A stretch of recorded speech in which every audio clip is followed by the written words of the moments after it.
Kwanza ni taarifa ya habari za dunia ukisomewa nami Victor Kenani. Jeshi la Marekani limesema meli zake za kivita zimeisaidia vyombo viwili vinavyopeperusha bendera ya Marekani kuvuka mlango wa bahari wa Hormuz na kuvunja kizuizi cha Iran. Limekanusha ripoti za Iran kwamba moja ya meli zake za kivita ililazimishwa kurudi nyuma. Ahmed Bahaj na maelezo zaidi.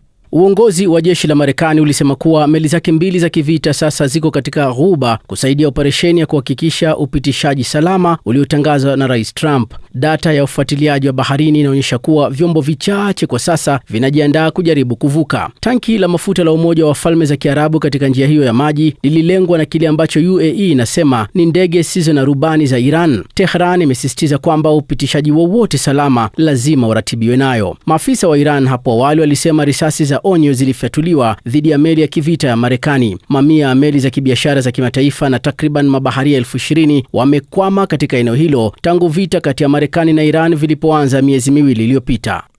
Maafisa wa eneo la magharibi mwa Pakistan wanasema Marekani imekabidhi watu 15 kati ya wafanyakazi 22 wa meli ya mizigo ya Iran iliyokamatwa mwezi uliopita. Islamabad hapo awali ilisema wafanyakazi wote walikuwa wamehamishwa chini ya ulinzi wao na tofauti hiyo haijaelezewa. Chombo chao Tuska kilikamatwa baada ya Marekani kusema kilikiuka kizuizi chake dhidi ya bandari za Iran. Iran ililaani kukamatwa huko ikiutaja kama uharamia. Unaendelea kusikiliza taarifa ya habari kutoka idhaa ya Kiswahili ya BBC. Serikali ya Nigeria inasema imeanzisha mipango ya kuwarejesha kwa hiari raia wa Nigeria kutoka Afrika Kusini kufuatia wimbi la maandamano ya kupinga uhamiaji huko. Zaidi na Leila Mohamed. Wizara ya mambo ya nje mjini Abuja ilisema takriban raia 130 tayari wamejiandikisha katika mpango mpya wa serikali wa kusaidia wa Nigeria kurejea nyumbani. Iliongeza kuwa angalau raia 2 wa Nigeria wamefariki katika matukio tofauti yaliyohusisha maafisa wa usalama wa Afrika Kusini katika wiki za hivi karibuni. Afrika Kusini imeshuhudia wimbi la mikutano ya hadhara ikiwemo kwenye miji ya Pretoria na Johannesburg wiki iliyopita, ambapo waandamanaji wanawashutumu wahamiaji wasio na nyaraka kwa kuweka shinikizo kwa ajira, usalama na huduma za umma. Maandamano zaidi yamepangwa huku wanaharakati wa haki za wahamiaji wakisema wageni kwa muda mrefu wamekuwa wakilaumiwa kwa matatizo ya kiuchumi ya Afrika Kusini. Rais Cyril Ramaphosa amelaani maandamano hayo na ameahidi kushughulikia masuala ya uhamiaji nchini humo. Afisa wa Ukraine amesema kumekuwa na ongezeko kubwa la mashambulizi ya ndege zisizo na rubani za Urusi dhidi ya miundombinu ya bandari.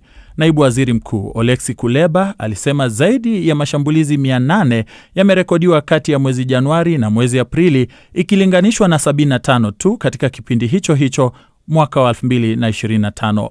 Licha ya hali hii, bandari zimeendelea kufanya kazi na karibu tani milioni 30 za mizigo zimesafirishwa mwaka huu.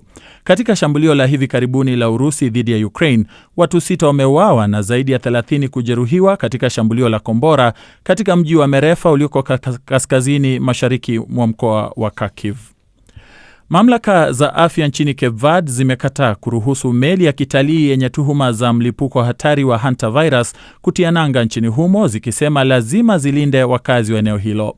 Oceanwide Expeditions, kampuni ya Kiholanzi inayoendesha chombo hicho MV Hondias, ilikuwa ikiomba ruhusa ya kuwahamisha abiria 2 wagonjwa. Kampuni hiyo imesema bado inakabiliana na hali mbaya ya kiafya ndani ya meli hiyo ambayo imesafiri kutoka Argentina hadi Cape Verde. Abiria 3 wamefariki, lakini kisa pekee kilichothibitishwa cha hantavirus hadi sasa ni cha abiria Mwingereza aliye katika chumba cha wagonjwa mahututi nchini Afrika Kusini. Na polisi wa Hispania wanasema wamekamata kile kinachoaminika kuwa shehena kubwa zaidi nchini humo za dawa ya kulevya kokaini kutoka kwenye meli moja katika maji ya karibu ya visiwa vya Kanari. Mzigo huo unakadiriwa kuwa kati ya tani 35 hadi 40 ulipatikana ukiwa umehifadhiwa ndani ya ghala la meli hiyo ambayo inaripotiwa kuwa ilikuwa ikisafiri kutoka Freetown, mji mkuu wa Sierra Leone. Takriban watu 20 wamekamatwa.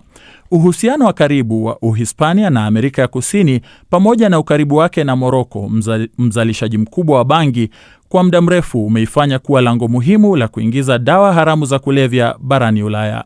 Hii ni BBC.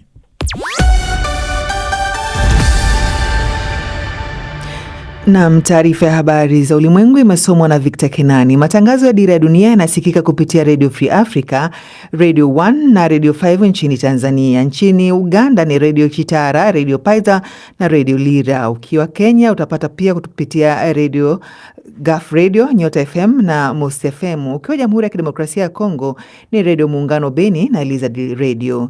Dira ya Dunia pia inapatikana kupitia FM. Nairobi na Mombasa ni 93.3, Nakuru na Kisumu ni 88.1. Kwenye tovuti yetu, ukurasa wetu wa Facebook na YouTube BBC Swahili. Jumatatu hii Mei 4, watangazaji wako ni mimi Halima Nyanza pamoja na mwenzangu Karo Robi. Karibu Karo. Asante Halima, na tunaanza na mzozo wa Mashariki ya Kati ambako jeshi la Marekani linasema meli zake za kivita zimepita katika mlango bahari wa Hormuz na sasa zinafanya operesheni Ghuba ili kufungua mlango bahari. Marekani inasema kuwa meli zake za kivita zimesaidia meli mbili zenye bendera ya Marekani kuvuka mlango bahari wa Hormuz na kuvunja kizuizi cha Iran. Vile jeshi hilo limekanusha ripoti za Iran kuwa meli moja ya kivita ililazimishwa kurudi nyuma. Kamandi kuu ya Marekani imesema meli zake mbili za kivita zipo katika eneo la Ghuba ili kusaidia operesheni hiyo. David Inki ana maelezo zaidi.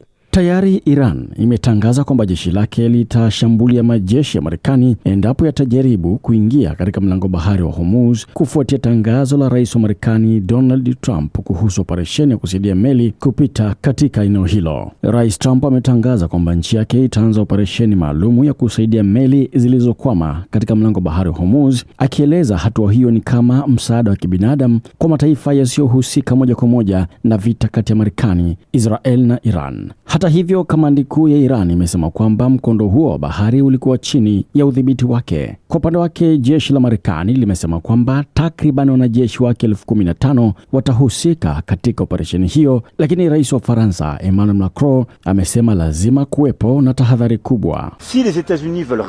Ikiwa Marekani inataka kufungua tena mlango wa bahari ya Hormuz, hilo bila shaka ni jambo zuri sana. Hiyo ndiyo tumekuwa tukisisitiza tangu mwanzo, lakini sisi kwa upande wetu hatutashiriki kwa namna yoyote ile kuingiza vikosi vyetu katika mgogoro huu hata kidogo, tena katika jambo ambalo kwangu alionekani kuwa na uwazi. Mamia ya meli za kibiashara za kimataifa na takriban mabaharia 20,000 wamekwama katika eneo hilo tangu vita vya Marekani na Iran kuanza miezi miwili iliyopita. Makombora ambayo hayakutambuliwa yaligonga meli ya mafuta kwenye pwani ya Falme za Kiarabu, hii ikiwa ni kwa mujibu wa shirika la operesheni za biashara ya bahari la Uingereza UKMTO, na kuongeza kwamba wafanyakazi wake wote walikuwa salama. Waziri wa mambo ya nje wa Iran Abbas Araghchi amesema kwamba Marekani haipaswi kutumia lugha za vitisho dhidi ya Iran.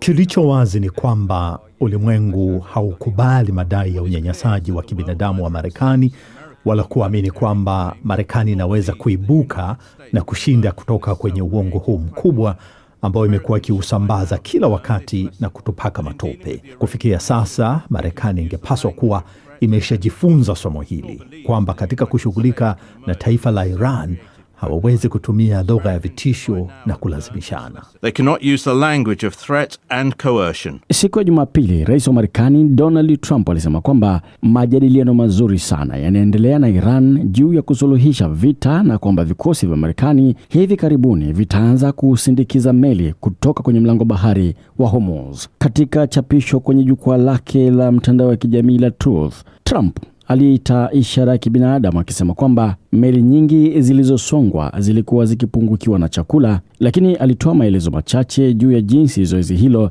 litakavyofanyika. Vile siku ya Jumapili, walinzi wa mapinduzi ya Iran walisema kwamba Marekani inakabiliwa na chaguo kati ya operesheni ya kijeshi isiyowezekana au makubaliano na Tehran baada ya Trump kudharau pendekezo la hivi karibuni la amani la Iran. Wakati hayo yakiendelea, maafisa wa Pakistan wanasema kwamba Marekani imewakabidhi wafanyakazi 15 kati ya 22 wa meli ya makontena ya Iran iliyokamatwa mwezi uliopita. Hapo awali, Islamabad ilisema wafanyakazi wote walikuwa wamehamishwa na kuondolewa chini ya ulinzi wao. Meli yao iitwayo Tuska ilikamatwa baada ya Marekani kusema kwamba ilikiuka vikwazo vyake vya bandari za Iran. Iran ililaani utekaji nyara huo na kuuita ni kama uharamia. Kwa upande mwingine, taarifa zinasema kwamba wakazi wa Umoja wa Falme za Kiarabu wamepokea tahadhari ya kombora makombora kutoka Wizara ya Mambo ya Ndani ya nchi hiyo. Lakini muda mfupi baadaye ujumbe wa wazi ulitumwa ukiwaambia wakazi wa nchi hiyo kwamba hali ya sasa ni salama na kwamba shughuli za kawaida